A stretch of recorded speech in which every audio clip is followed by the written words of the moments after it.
let us know. Do we all go on turn the cameras off as well? Is that the protocol? Sorry? Do we turn the cameras off? No, councillors leave the cameras on and officers turn it off unless they're speaking. Right, that's what it was. Yeah, you might be advised to turn your mic off though. Yeah. Yeah. If you're not speaking, yeah. Right, Andy, we're ready to start. Okay? Okay.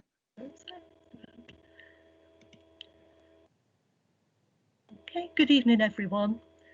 As the Chair and Vice Chair have both sent their apologies, please could I ask for nominations for a Chair for the duration of this meeting? Yeah, propose Councillor Bashforth. Is that seconded? Second, Councillor Bashford. Is that agreed? Agreed. Thank you. I'll hand over to the Chair, Councillor Bashforth. Okay, thank you, Sean. Thank you, committee. Good evening and welcome to this virtual meeting of the Traffic Regulations Orders Committee. Held by virtue of the new regulations introduced by the government. I'm Councillor Stephen Bashforth and I'll be chairing the meeting this evening. The regulations have temporarily removed the legal requirement for local authorities to hold meetings in public meetings in person. The requirement for public meetings to be made accessible to the public remains, and the link to the virtual meeting is available on the Council's website in the usual live meeting link page. This will enable councils to make effective and transparent decisions on the delivery of services for residents. Now, if connection to a member is lost during this meeting, I'll stop the meeting to enable the connection to be restored. And if the connection cannot be restored in a reasonable time, the meeting will proceed, but the member who's disconnected will not be able to vote on the matter under discussion as they will not have heard the facts. So should any aspect of the external link fail, I may call a short adjournment of up to 5 minutes to determine whether the connection can be quickly re-established either by video technology or telephone in the alternative. If the connection is not restored in that time, the meeting will be adjourned and any further business will not proceed until another time and date. Any public questions properly submitted to the meeting during this period will be read out by myself and answered at the meeting. They may be read out by the committee clerk as well. So firstly, can I ask the clerk to ask the members to confirm their attendance? Sean. Councillor Briggs. Present. Councillor Gloucester. Present. Councillor Murphy. Present. Councillor Bashforth. Present. Thank you. Okay. Now, when the committee comes to make a vote on an item, each member will be individually asked to state whether they're for, against, or abstaining. We also have officers in attendance to advise the committee. So if we can now turn to the agenda, and for the benefit of those members of the public watching, the full agenda pack is available on the council's website. So item 1, do we have any apologies for absence?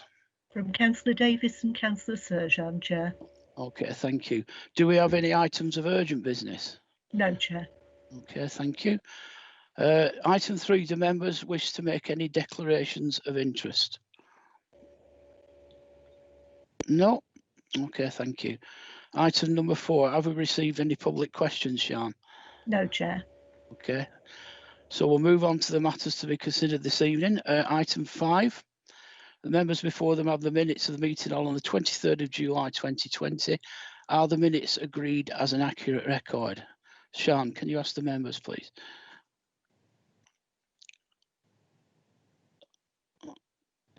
Sorry, it helps if I turn the mic on. Yes. Councillor Briggs.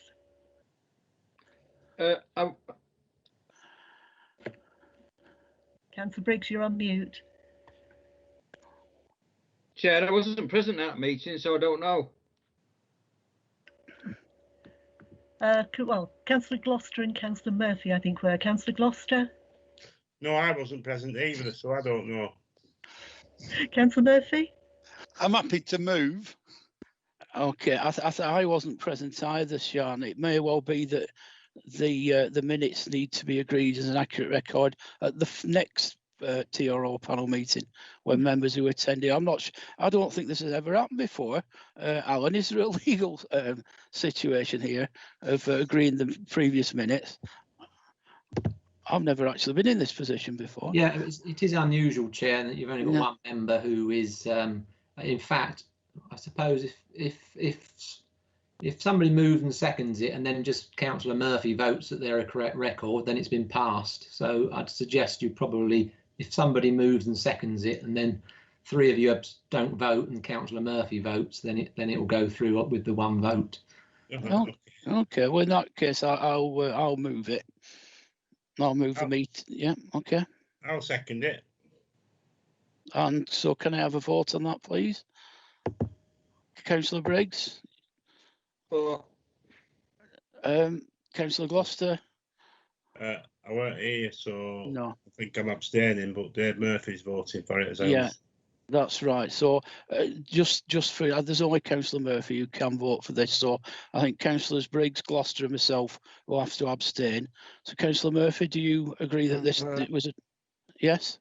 I do, Chair, but Thank just you. to point out that all members of the TRO panel were 7 minutes, so they had the opportunity to chew through Yeah. them. So Yeah, see how we go. okay, thank you. Okay, so we'll move to item number 6, and this is the new Saddler School, Diggle, various TR traffic regulation orders on Huddersfield Road and associated area. And then we're going to look at the objections to these traffic proposals. So first of all, I wonder if the traffic officer could introduce this item, please. Yeah, hi, my name's Alistair Story. I'm going to share a screen with you. I've done a presentation, pulled out the main parts of the report for us to discuss, or to present and then discuss. So I'll just share a screen.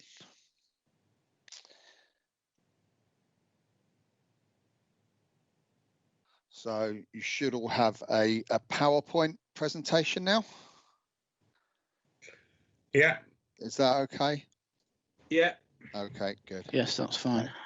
Okay, I'll just give a brief run through of where we are and how we've got here. Okay, so planning permission for the new school was granted last spring. The school is being constructed in Diggle off of Huddersfield Road on the former Pallet Works site.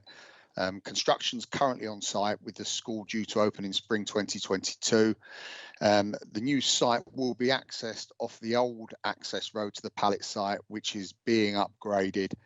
The access road is opposite Terrace Properties 109 to 131 Huddersfield Road. There are a number of highway and parking improvements associated with the new school site. These are mainly located along Huddersfield Road, and this is what the TRO relates to, the various TROs relate to. The traffic order associated with these works was advertised on May the 6th this year. The TRO was advertised in line with the traffic orders procedure corona amendments that were published this year as well. The proposed restrictions are required to support the changes in the highway layout required for the new school. The changes include introduction of signalised shuttle working on Huddersfield Road. I'll run through the actual drawings to show where all these elements are being implemented.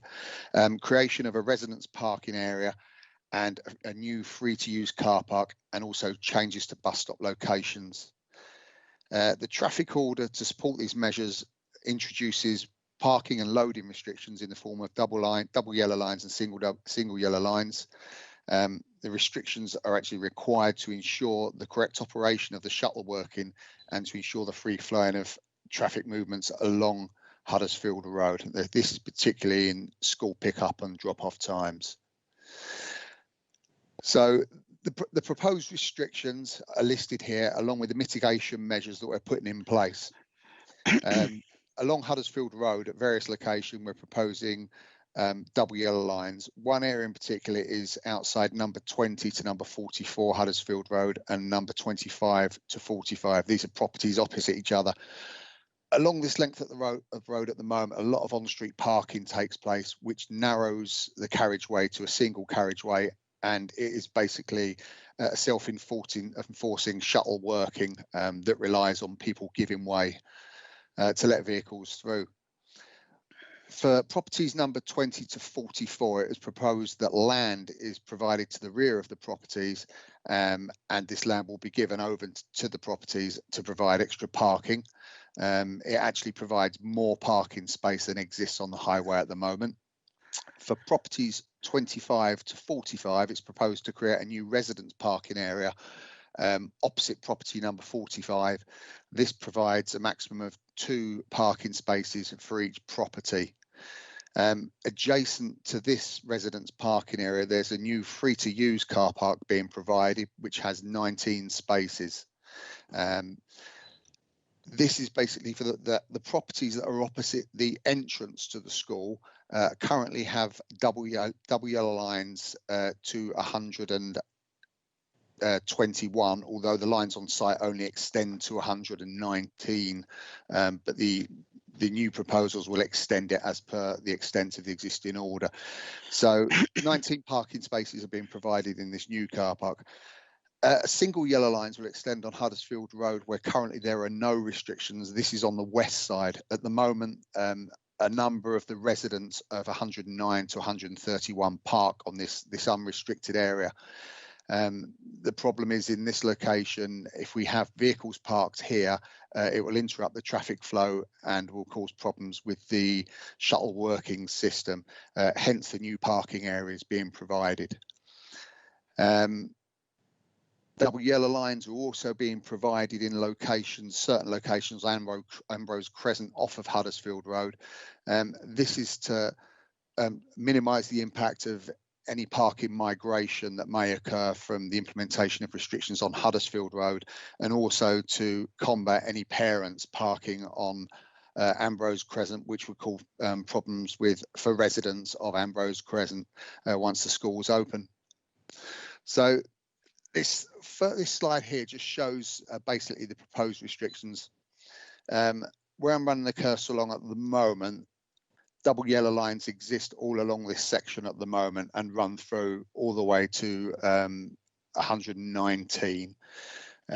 On this side, double yellow lines currently run down to number 20, and then the length outside 20 to 44 is free to use parking. This becomes the area of formalised shuttle working, which is signalised, and the footway is widened to allow access for school children from walking down from Huddersfield, from Stanage Road. So park area A is the parking area provided for 20 to 44. Parking area C is the parking for properties 25 to 45, and car park D is the new free to use car park. Area D is basically a drop-off area for parents and an access road for residents and for the car park. This slide then shows the areas, one before shows you've got single yellow lines here. So this single yellow line allows these residents of 109 to 131 to park overnight and at weekends, and the same on this length of single yellow lines here. The dashed orange is the no waiting at any time that we're proposing to introduce on Ambrose Crescent. So the TRO advertisement involved the delivery of 68 letters accompanied by the proposal plans to the properties directly affected by the proposals. This was properties backing onto and fronting. Statutory press notices, as per normal. Site notices were erected on site once the initial COVID lockdown was eased. That was on the 13th. I actually put those up on site myself. TRO proposals were posted on Oldham Council Saddleworth School site, which was a new one for us, actually putting them up on the web pages as well. On the objections, a total of 38 letters and emails of objections to the proposed TRO were received. A number of the communications were template letters and emails sent by multiple objectors, and many of the comments made in the correspondence received did not relate to the advertised TRO. There were more comments that related to the fact that the school was being built there and planning. The comments that did relate to the advertised restrictions I've tabulated and were contained in the report in the table, and I've put comments next to them. So 1 second. So these are the tabularized objections, and the number of objections received, or the number of objectors that raise these comments. Now, obviously, you've seen the report. I don't know if you want me to run through every single one of these. Can you advise, Chair? No, you don't need to do that. I've actually read all the objections that were attached, they're appended to the report. So I've been through them all. I assume the other members have. I don't need you to run through them all unless the other members want you to. What I'll say is, Yes. having read through them all, it's good to see that we're putting the carrot in front of the donkey for a change, because the way that report's formatted, compared with some TRO reports we see, that is excellent, because that answers a lot of questions for us. Right. So from that point of view, I'm quite happy. Okay, Norman, do you want the officers to read? Like I said, Chair, I'm late into this meeting as a substitute. I have not had a chance to go through these. So it would be useful if we briefly went through. I can't see them that small on the screen to read them myself on the presentation. So it might be useful if we can just read through them briefly. Okay, just for completeness, Councillor Murphy, I assume you've read these. Yeah, Chair. Yeah. Yeah. Okay. Well, I see if the officer can summarise this for the benefit of Councillor Briggs. That would be very helpful, please. Okay. Well, I'll continue on then.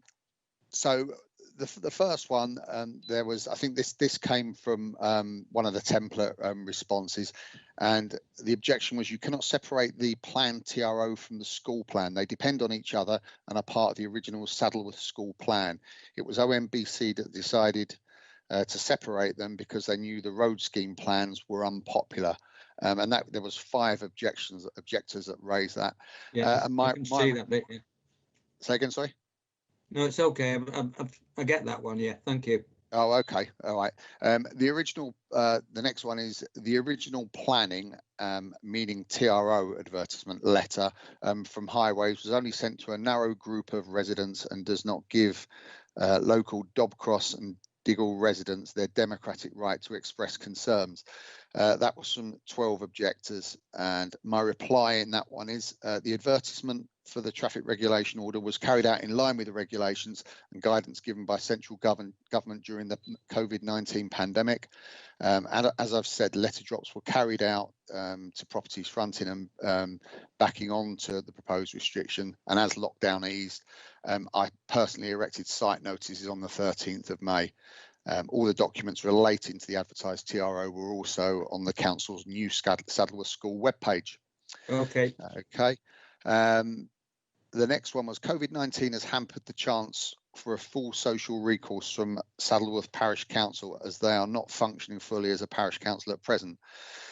Plus, local community access was also impaired to the major majority of safety and care uppermost in the residents' mind. This was from 7 objectors. My reply to that is the advertisement of the traffic regulation order, as before, was carried out in line with the regulations, and basically the letter drops were carried out. So the reply is the same as the previous objection. Yeah, get that one. Okay. Yeah. The next one is the plans and information were sent to a narrow selection of local residents, differs from the original plans and is thus confusing. The illustrated plans, maps in particular, differ from the master plan and leaves out important detail. There were 8 objectors raised this. My reply to that is the plans that formed part of the advertisement and that were sent to residents and businesses directly affected by the proposals indicated the proposals that were being advertised. They're nothing to do with advertising a highway layout or its associated infrastructure.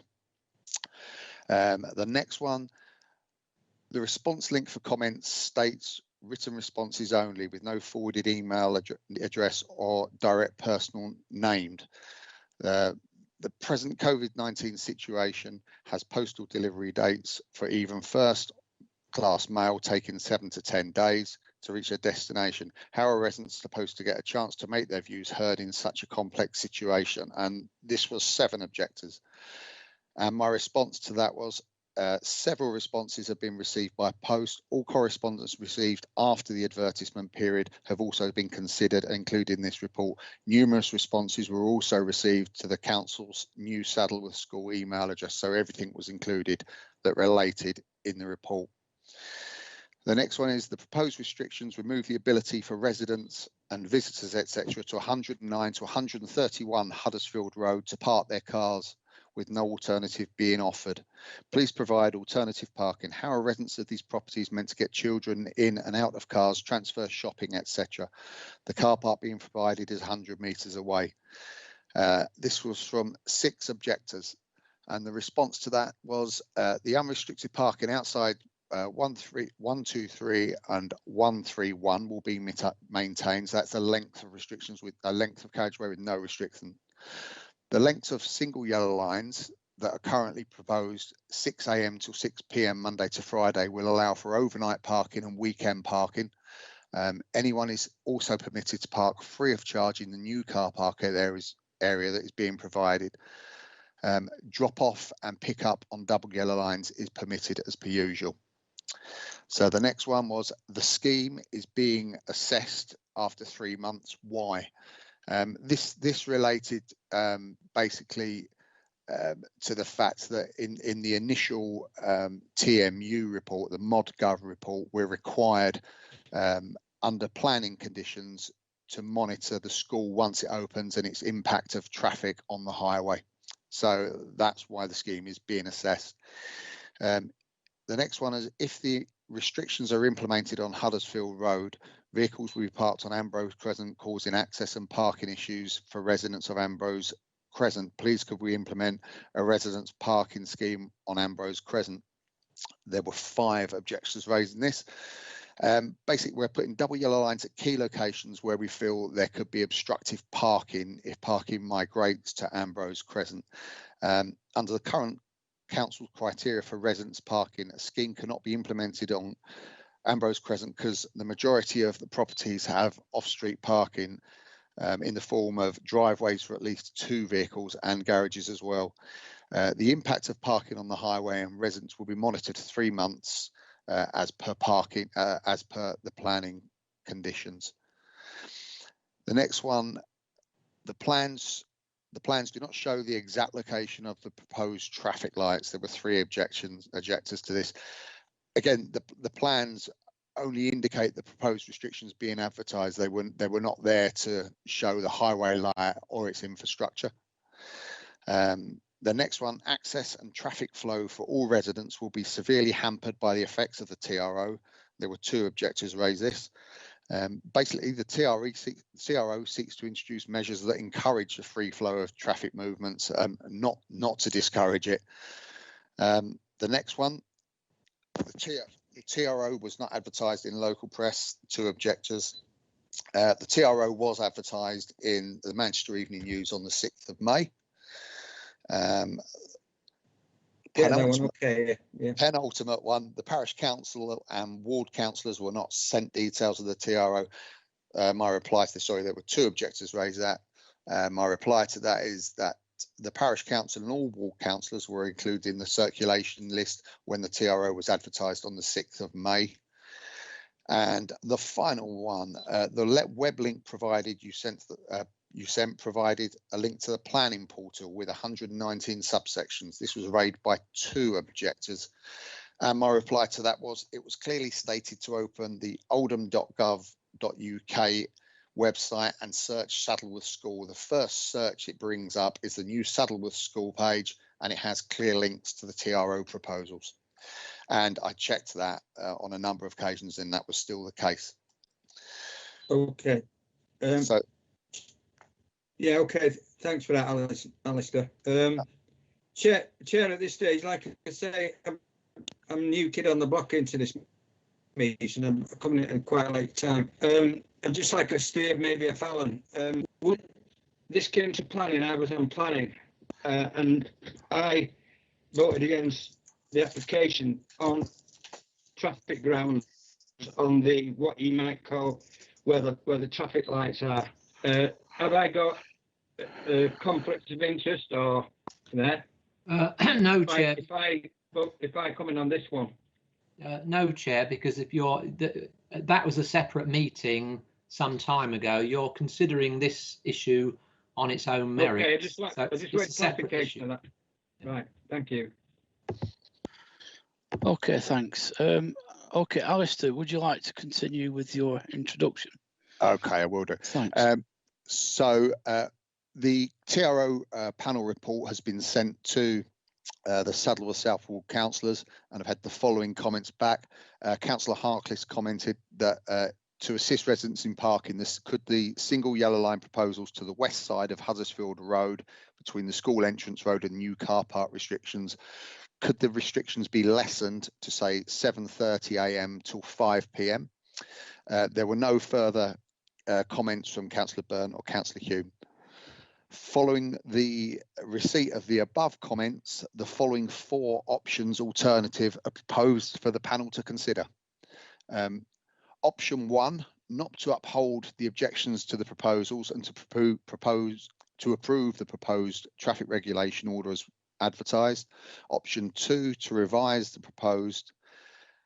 proposals as per Councillor Harkness's comments. Option 3, to uphold the objections to the proposals and rescind the proposals. Option 4, to partially uphold the proposals and to approve amendments to the proposals. The preferred option is option 1, the removal of obstructive, well, the reason being the removal of obstructive on-street parking will be paramount to the operation of the signalised shuttle working and the free flowing of vehicles on Huddersfield Road. The proposed restrictions and alternative parking facility have been designed to provide sufficient parking for residents and visitors to the area. And that's the end of that presentation. Okay, Alistair, thanks.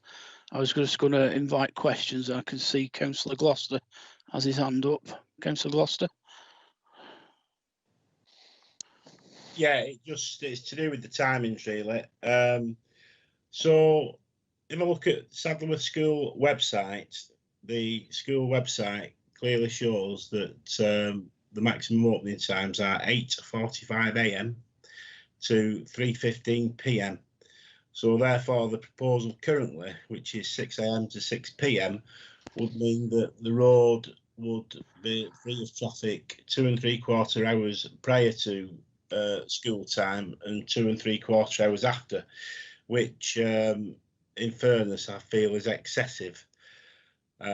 So I have a view that certainly we need to, as a committee, review these times, because they're a bit draconian, particularly the 6 a.m. start Monday to Friday, because you know what residents are going to be in a position to be up and move the car by 6 a.m. It's just a bit of a pointless exercise for them, that really.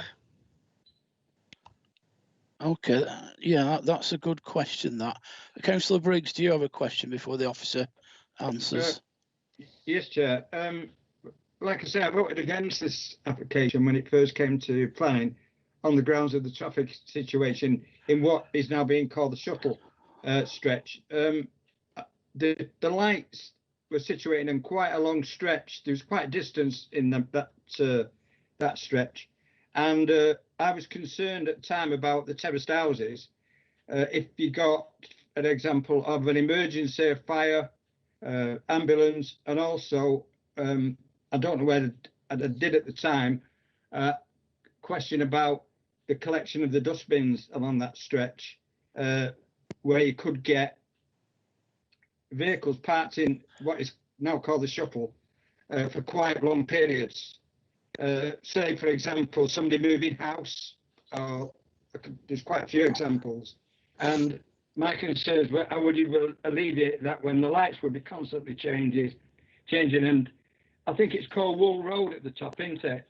It's not far from the set of lights, and I also had concerns about if there was such a situation on that stretch, that we'd get traffic then backing up onto that Wool Road at peak times. So I had serious concerns about it, and I don't know whether Alistair can allay my concerns that I had at the time and still have. Okay, before we move on to Councillor Murphy, I think, Alistair, could you address Norman's question first, then we'll go back to Chris's. I can, yeah. I mean, the signals have been modelled by TFGM, and they seem to have no issue with that at all, with the queuing facility.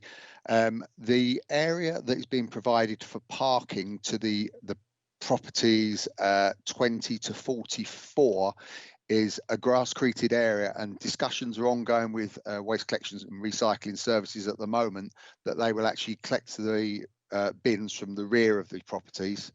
So that is something that's ongoing. Sorry, what was the other question?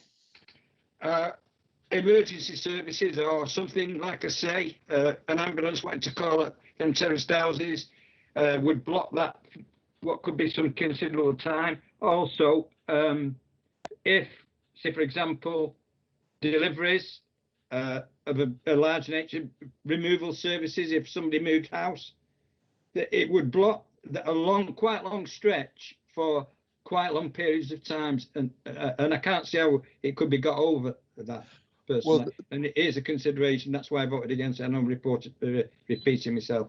Yeah, I mean, the restriction that's going through there is no waiting and no loading at any time. And as I say, the access road to the parking at the rear is capable of taking any size vehicles. So removal vehicles would be able to get to the parking areas to the rear of the new properties, of these properties.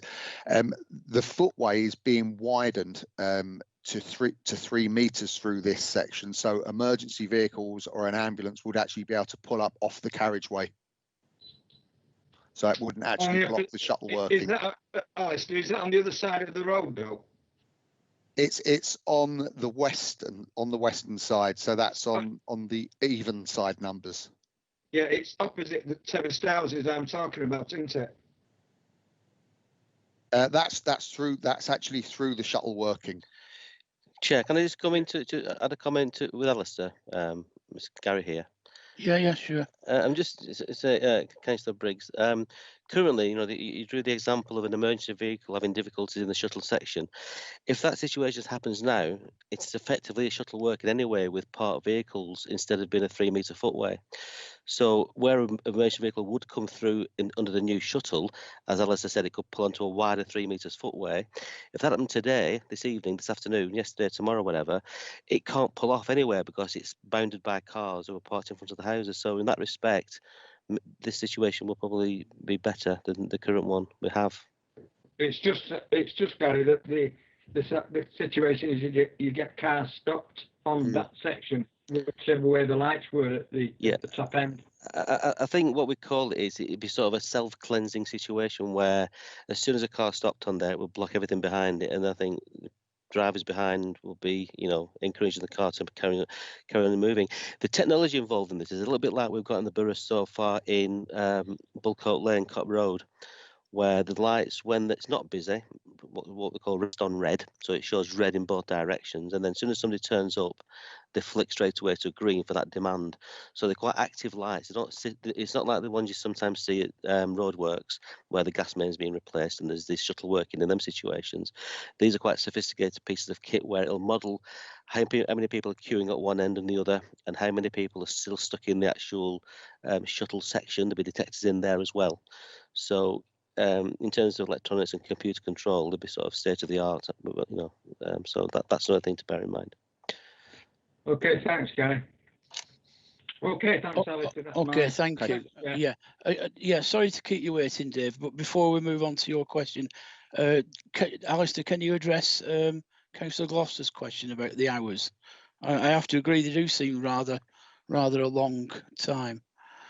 Yeah, well, when we looked at it initially, the idea was to ensure vehicles have gone from the single yellow lines prior to traffic building up, because we don't want the detectors for the shuttle working with parked vehicles on. However, we are open to as Councillor Harkness has suggested, varying these hours to enable residents to park. Okay, thanks for that. Norman, you've still got your hand up. Do you think you can, your virtual hand, can you put it down for us? Thanks. Thank you. Okay, Yeah. Councillor Murphy, you've been waiting patiently to ask a question. Yeah, thanks, Chair. I'm minded to support option 2 because I'm concerned about the hours of operation, but I'm also concerned about when the TRO is in place. It's in place for 365 days a year, but that means that during the 6-week holidays and half term, it's still in place. I'm not sure what we can do to avoid that, but I really am concerned about the hours of usage. Have I gone off? No, you're still there. You're still there, Dave. Yeah. All right, that'll do. Delightful. But I've got to tell you, that report that you provided, Alistair, is absolutely fantastic. You want a pat on the back for that because it's been really useful, seeing exactly all the objections and that format that you've done it. It's really good presentation. But minded to support option 2. Okay. Thank you, Chair. Yeah, sorry. Yeah. Yeah, I think at this point, I feel the same. However, we have got this 3 months built in, haven't we, where we can review the times. It is difficult with schools because you have that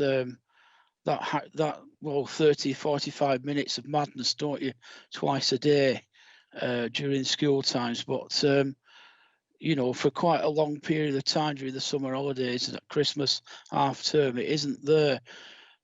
So it doesn't seem fair to have such strict regulations in place there, but I'm not sure the law actually allows us to get around that. What would be, it's probably a question for Alan here.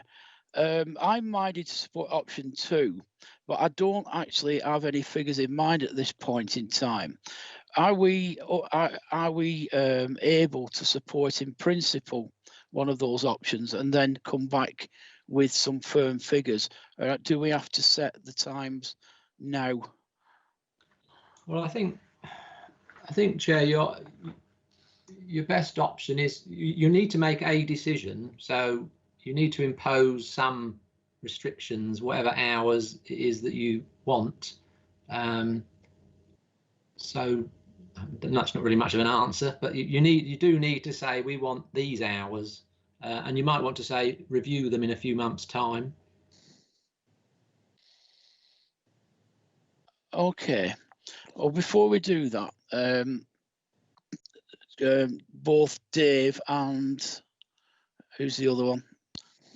Dave, did you have your hand up there? I did, but Chris had it before me. Okay. All right, Chris. Yeah, Dave Murphy actually took the words out of my mouth just in relation to school hours, and I do have a view in relation to the school hours simply because previously I've dealt with a complaint in relation to a school in Shaw that we had a TRO regulation put in to prevent parking during school hours, and lo and behold, on a public holiday when the school's closed, the parking shop zoomed up at 8 o'clock in the morning and ticketed all the neighbours' cars that were causing absolutely no problem. So for me, and I have raised this previously, for me, these regulations should be term time only. Now, the school is currently an OMBC school. The term times of the schools are published on the council website. So realistically, for me, I can see no reason why the regulation should not say during term time. I don't know if Alan's got a view on how that could be worded, but I'm pretty sure it's not insurmountable. I'm afraid I'm going to have to disagree with Councillor Gloucester. The problem that we have is enforcing this, because anybody can park on a particular stretch of highway, and they need to know when term time is when they park their vehicle. And we all know that school terms don't always start on X day of the month every year and end on Y day of the month every year. They vary across the months and the terms and the years. So when you issue parking tickets, one of the reasons that they get quashed is that the people weren't aware that when they parked at that particular location, they could or they couldn't park there. Can I just add to that one as well? School keep clear markings, you used to quite often see the signs would say no parking during term time, and that sign was actually removed from the regulations because of that very problem. Okay, thanks. Councillor Murphy. Thanks, Chair. When I said option 2, I can't actually find it in the. It's. I thought I did have it, but it was yeah. the one that Councillor Hartness suggested for a set of times. I didn't want to walk away from here not doing anything, but I would like to do a temporary one on the suggested ones from Councillor Hartness, if that's doable. That's on page 7, and it's paragraph 5.1, Dave. Right. It's at 7:30 a.m. till 5 p.m. Monday to Friday. That would be. See, Chair, I'd support that, and if we could introduce that as the temporary one. Didn't the officer say that we could do something for 3 months and then review it? That might be the way forward. Well, we have to wait 3 months and review it anyway. I mean, maybe we can.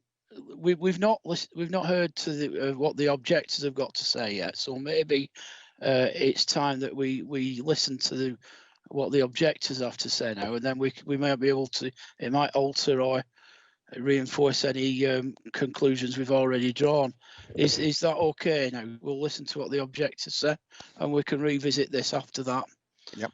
Okay. Okay. So the speaker, I understand, isn't attending this evening. So Sian, you're going to read out the objector's speech.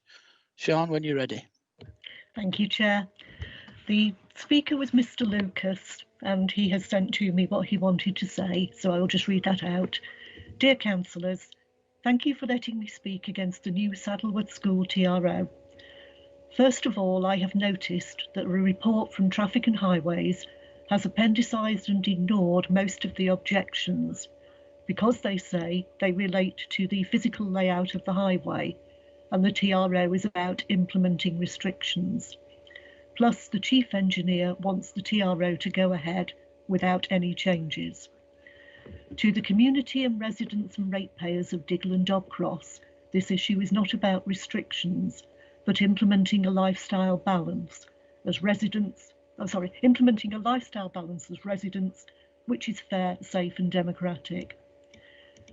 I will be appealing to you all as our council representatives to reconsider and suspend the TRO reference DA 33416 and reconvene once you have had the chance to inquire into the concerns and issues I will raise.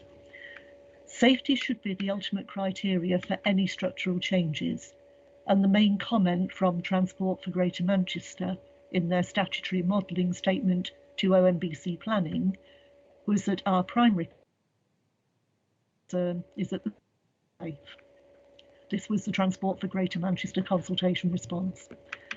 The then Chief Planning Officer Stephen Irvine told the Planning Committee that the transport scheme was not an issue for the meeting and therefore would not be discussed. Therefore, all of the council members at that meeting were misled about the serious concerns of TFGM. It also has other major concerns within its modelling statement. I urge all councillors to read the full report to understand the legal implications if this TRO plan is implemented in its present state and there is a serious accident. We have also recently received from the DFE the following statement. which was 16 September 2019, that a person, redacted, informed the board about a serious road traffic accident that happened last week with a child in the local area. He suggested the school uses the canal footpath as a way of exiting the children from the school, as opposed to walking along Huddersfield Road. These issues for residents are primarily about community safety and well-being. You are our representatives and are our only port of call to see procedural justice fairly assessed. In communication with Traffic and Highways Chief Engineer from residents' concerns, we continually hear the term, it will be re-evaluated after 3 months. The present roundabout scheme, already built to service traffic flow off Huddersfield Road, has been resurfaced 3 times, had 3 traffic incidents, and is placed in such a way that most vehicles cannot go around the roundabout and drivers just cut across. That totally defies the productive use of a traffic calming measure and doesn't bode well for the rest of the traffic engineering scheme. What Diggle residents do not need is a scheme untested, expensive in our cash-strapped times, and with the certainty of changes and more rebuilding 3 months after the school is in operation. The handing out of parking spaces to clear residents parking off Huddersfield Road and the yellow line restrictions for Ambrose Crescent is unfair and leaves lots of residents without any parking choice. Furthermore, a planning application for 76 houses on the school site is now being prepared by WRT and will be submitted to OMBC very soon. Surely this negates the present TRO proposal and creates even more uncertainty for local residents. COVID-19 is changing local lifestyles, more people having local food deliveries, becoming more reliant on healthier lifestyles, e.g. walking and cycling. The present TRO plan pays homage to the car, but not the human being. With the challenges of environmental threats becoming a daily occurrence, we owe it to future generations to find a more holistic balance.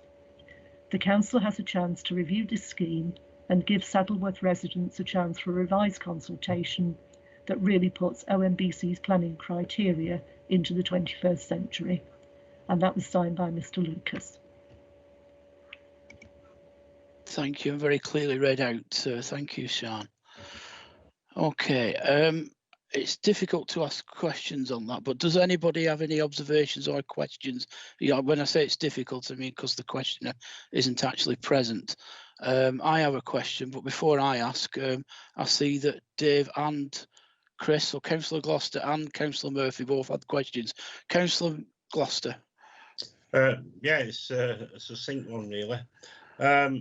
So the objector states that TFGM state this is an unsafe scheme.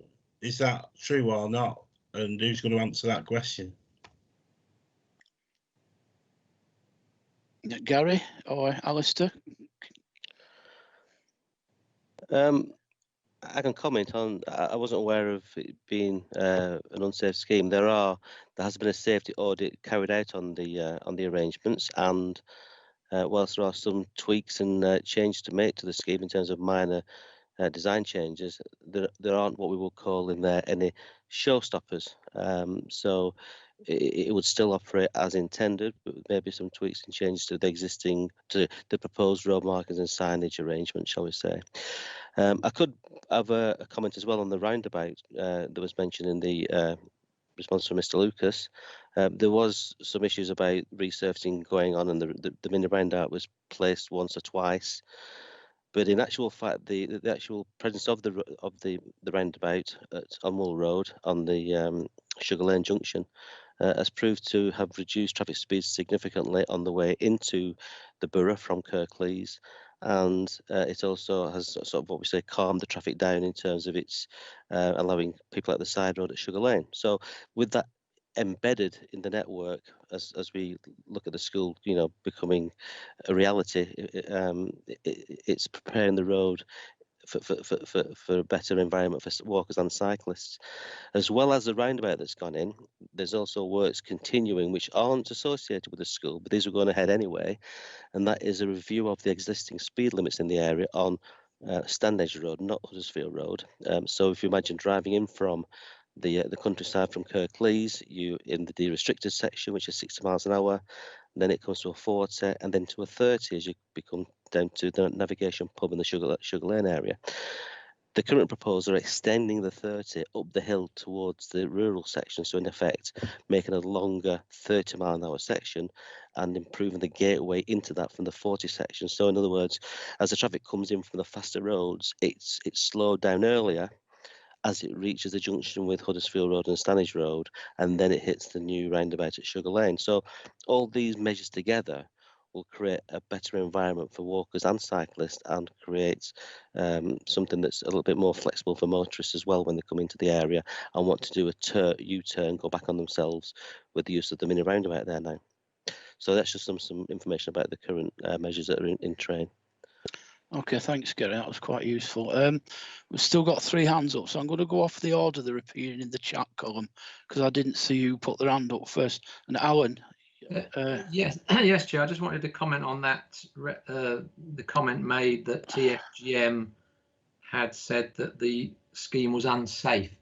That was a preliminary representation they made to the planning application.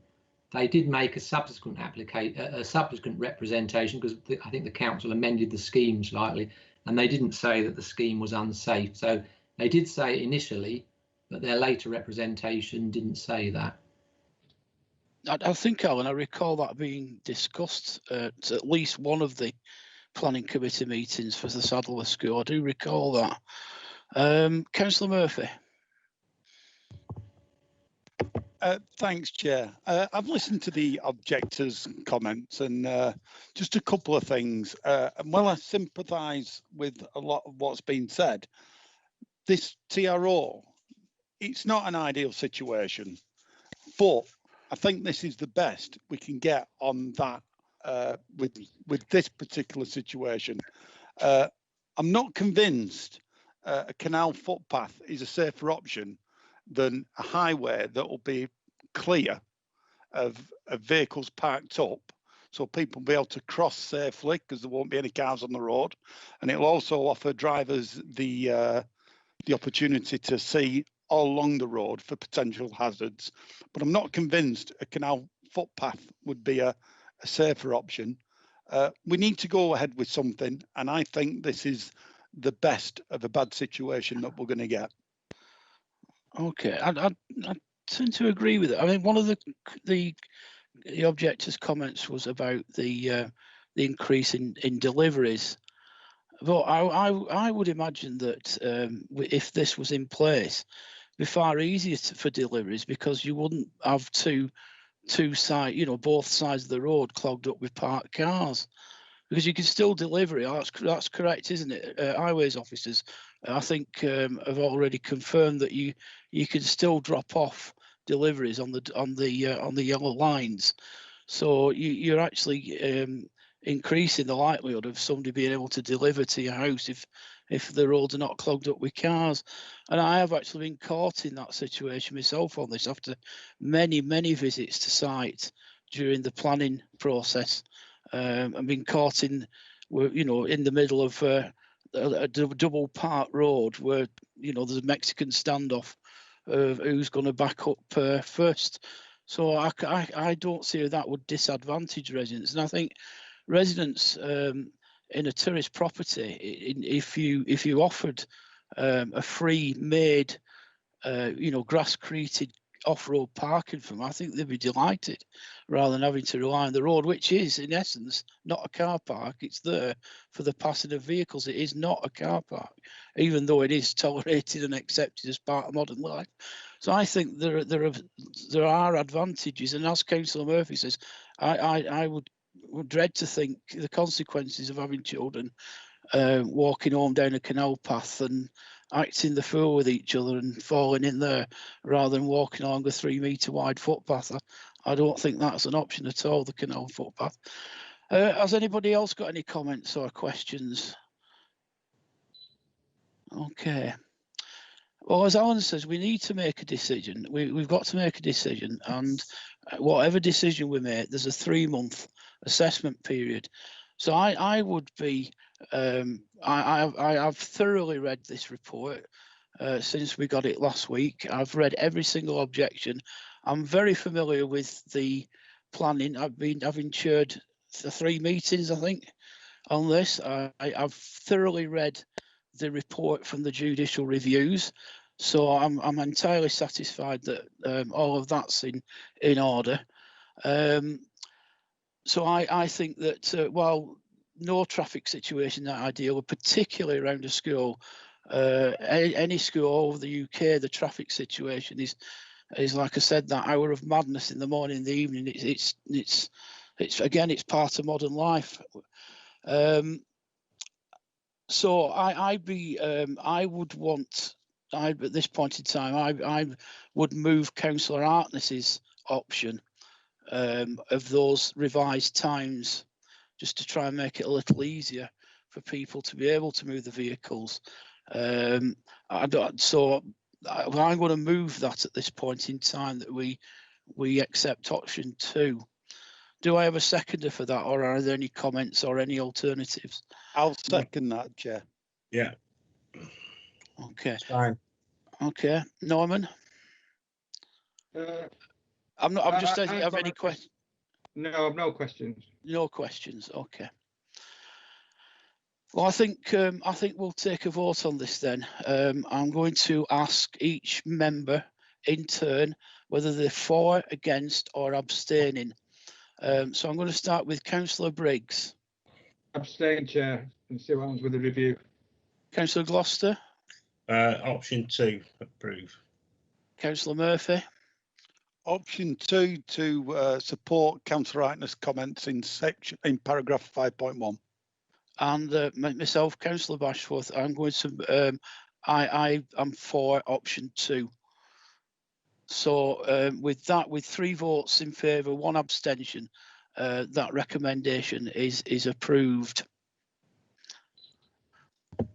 So clearly, this will be coming back again after the 3 months are over, and we'll see how things have progressed. So thank you for that. Yes. Steve, before we just speak, can I just ask, when does this actually start? I presume it's after the school's opened. And yes, well, that's probably the officers are best placed to answer that. Yeah, there's a planning condition that the traffic conditions observed for 3 months once the school is open. So okay. That is programmed for February 2022 at the moment. Right. Okay. Right. Okay. Thank you for that. Okay, we have one other item 7, to consider this evening. This is a diversion of a footpath. I've read this, and I think what we're actually doing here, although Alan's probably best placed to explain, but my interpretation of this is that we need to agree to let a potential planning inspector decide on where these areas are that are mentioned in the report. Yes. What it is, Chair, we made a footpath diversion order in 2017. The plan was to divert a footpath around a piece of land to enable the council to sell it to the adjoining landowners, because they didn't want to buy the land with a footpath running through it. So we made the order to try so that we could sell the land without the footpath running through it. We got some objections to that order, which means that it has to go to the planning inspectorate to be determined as to whether the order should be confirmed or not. One of the objections was from an adjoining landowner who, while this process has been going on, he's had part of the land over which, well, he says part of the land over which the footpath is to be diverted, he's acquired it off the council by adverse possession. He fenced it off several years ago, and he says that part of the route that we are diverting it along lies on the land that he currently owns. We say we don't think that's the case, but just in case the inspector agrees with the objector, we've decided that we'd like a fallback position to say, well, yes, if the inspector agrees that that route is over the land that the adjoining landowner currently owns, then could you move the route of the footpath slightly so that it remains on land that we still currently own? Because if otherwise, if you divert a footpath, the owner of the land over which it's diverted has to agree to it. And if he says that it's in this other person's land and that person doesn't agree with it, the diversion won't be able to take place. So that's the main purpose of the report, Chair, to get you to agree that in that eventuality, you would agree that we seek the footpath to be diverted slightly so that it actually starts on our land and not on the land that this other person owns. Also, the end point of the footpath needs to be extended slightly so that it meets the existing highway network. It doesn't currently do that. Okay then, is everybody clear on that? Yeah. Yeah. Does anybody have any questions or that want to ask anything about it? No? In which case we'll move to a vote on that, which is to accept the officer's recommendations. And as before, I'll ask each councillor in turn if they're for, against or abstaining. Councillor Briggs. For. Councillor Gloucester. For. Councillor Murphy. For, support the officer's recommendation. Okay, and myself, Councillor Bashworth, am also for the officer's recommendation. So that recommendation is approved, and that is the end of the business this evening. So thank you for everybody. Thanks, Alan. Thanks, Sean. Yeah, thanks to Gary and Alistair, and I hope you all have a pleasant evening. Thank you all. Thank you. Cheers. Thank you. Bye now.